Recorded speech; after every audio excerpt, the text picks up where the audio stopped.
မြို့ထဲမှာအသစ်ဆောက်ထားတဲ့ဟိုတယ်တွေရှိပေမဲ့သူ့အကြိုက်ကတော့တိတ်ဆိတ်ပြီးလူသက်သာတဲ့နေရာ Google Map မှာထွက်လာတဲ့ရှုမရေဟုတ်လို့ဆိုတဲ့ဟိုတယ်လေးတစ်ခုကိုရွေးလိုက်တယ်မြို့မထဲနားမဟုတ်ပဲနောက်ပြေးလန်းအနာပြင်းနေတဲ့အိမ်တွေနဲ့လှမ်းပြီးတဲ့နေရာတစ်ခုမှာတည်ရှိတယ်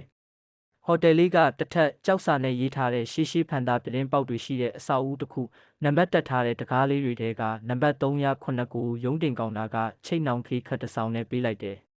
ဒီအခန်းတော့ဟင့်ဟုတ်ကဲ့ဒီခန်းကတချို့ဖောက်တီးတွေအကြိုက်အရန်တွေ့ပါတယ်တိတ်တယ်လေဟိုတယ်ရုံးကအမျိုးသမီးကအနှဲငယ်ညင်းညင်းတန်ထဲမှာလှုပ်ရှားမှုတစ်ခုမျိုးနဲ့ပြောတယ်ကိုကျော်မောင်ကသတိမထားနိုင်တော့အောင်မူလတုံ့ပြန်ချက်နဲ့ဆွတ်လွတ်ပြီးတကူတဲ့အခန်းကိုတက်သွားတယ်အခန်း309ဟာအနက်မရှိအေးအေးလေးနဲ့အနက်လေးတွေထွက်နေတဲ့ရှေးရိုးအယုတ်တစားတွေနဲ့အဆင်ပြုထားတယ်တနာရီအတွင်းသူ့ဖုန်းအားသွင်းပြီးသတင်းတွေဖတ်ပြီးနောက်မင်းလုံမယ်မထင်တဲ့အချိန်မှာပဲစတေးနဲ့ကင်မရာတန်တစ်ခုမျိုးကိုသူသတိပြုမိတယ်စကိုင်းလားငါဖုန်းကတန်မလားတခါတရံအတန်နဲ့တောင်ပြေးထွက်လိုက်ခြင်းစိတ်မျိုးရောက်လာခဲ့ပေမဲ့ကိုကျော်မောင်ကသူ့ကိုယ်သူပြောတယ်ကျော်မောင်ကတောသူရဲ့သားလဲအောင်မကြောက်နဲ့အဲ့ဒီညနဲ့တပြေးညမှာပဲမအိတ်ခင်တုံးနဲ့သူ့အိယာပေါ်မှာဖုံးကြည့်နေချိန်မှာပဲတကားတစ်ဖွင့်တက်ရိုက်တန်တကယ်လားမသိအောင်အမြဲတိုးတိုးနဲ့ကြားလာတယ်တကားဖွင့်လိုက်တဲ့အခါမှာမိသူမှမရှိတစ်ချိန်နှစ်ချိန်သုံးချိန်အခန်းထဲမှာလည်းလေအေးဆက်မလုပ်တန်မျက်နှာပြင်တွေပိတ်နေတန်တိတ်တယ်တခါတလေဖုန်းစကရင်မှာသူမဖွင့်ခဲ့တဲ့ကင်မရာ app ဟာသူ့ကိုယ်သူဖွင့်ထားတယ်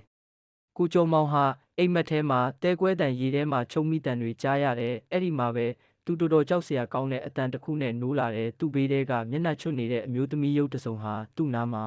မျက်လုံးမဲ့စွာနဲ့စကားပြောနေတာကိုတွေ့ရတယ်အနောက်ခန်းကိုပြန်မသွားနဲ့သူတို့လာမှသူတို့မကျေနပ်သေးဘူးကိုကျော်မောင်တက်ထွက်ပြေးတော့တယ်ဟိုတယ်လမ်းကြောင်းအတိုင်းပြေးတဲ့အခါမှာပဲစစ်ကြံနားမှာရုပ်တုလိုမျိုးရက်နေတဲ့လူမျိုးတွေနောက်ကျောမှာလူတစ်ယောက်မျက်နှာကညင်းစရာမရှိပဲသူ့ကိုကြည့်နေတာ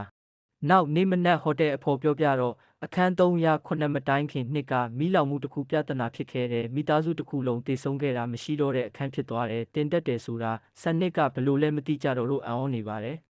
ကိုကျော်မောင်လက်ထဲက key card ဟာအမှတ်309မဟုတ်တော့ပဲ308ဆိုပြီးပြောင်းသွားခဲ့တယ်သူရောက်သွားတဲ့အခန်းကတကယ်က308လားဒါမှမဟုတ်တည်ဆုံးသွားတဲ့အိမ်ထဲကအရေးလိုက်သေးလား